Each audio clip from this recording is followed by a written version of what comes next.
आता आपण बंडल यात्रा सुरू केली आहे। अनेक लोक या ठिकाणी आहेत, अनेक लोक विधानसभेचे उमेदवार राहिलेले आहेत, काही लोकसभेचे उमेदवार राहिले होते। आमच्याकडे सुद्धा लोकसभेच्या निवडणुकीच्या पहिले रोजीचे काही लोक अप्रोच झाले आणि त्यांनी सांगितलं की आम्ही तुम्हाला निवडून आणतो, इतके इतके पैसे तुम्हाला द्यावे लागतील। आमचे नागपूरचे आपले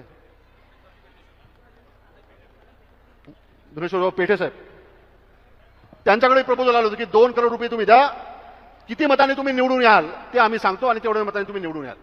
त्यामुळे माझी इतकी अपेक्षा राहील की आता ज्या पद्धतीची लढाई आपण आता लढतोय, पुढच्या काळामध्ये पवार साहेबांना माझी नम्र विनंती राहील की या ईव्हीएमच्या विरोधातली लढाईचं सूत्र आता आपण आपल्या हातामध्ये घ्या। तुमच्या शब्दाला या देशामध्ये मान आहे, तुमच्या शब्दाला या देशामध्ये मान आहे। जर तुम्ही एक आव्हान जर देशातल्या सर्व नेत्यांना जर केलं की जोपर्यंत बॅलेट पेपरवर निवडणुका होणार नाही तोपर्यंत निवडणुकीचा बॉयकॉट आम्ही करू, हे एक आव्हान जर आपण त्या निमित्तानं केलं तर मला विश्वास आहे की या देशातला कोणताही भारतीय जनता पक्ष सोडून दुसरा नेता नाही जो तुमच्या शब्दाला कधी नाकारेल असा एकही नेता या देशामध्ये नाही।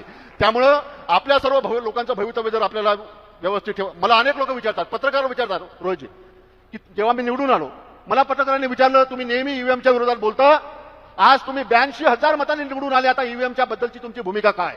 मी त्यांना तेच सांगितलं, आम्ही निवडून आलो तरी आम्हाला बॅलेटवर मतदान पाहिजे आणि आम्ही हारलो तरी सुद्धा आम्हाला बॅलेटवर मतदान पाहिजे।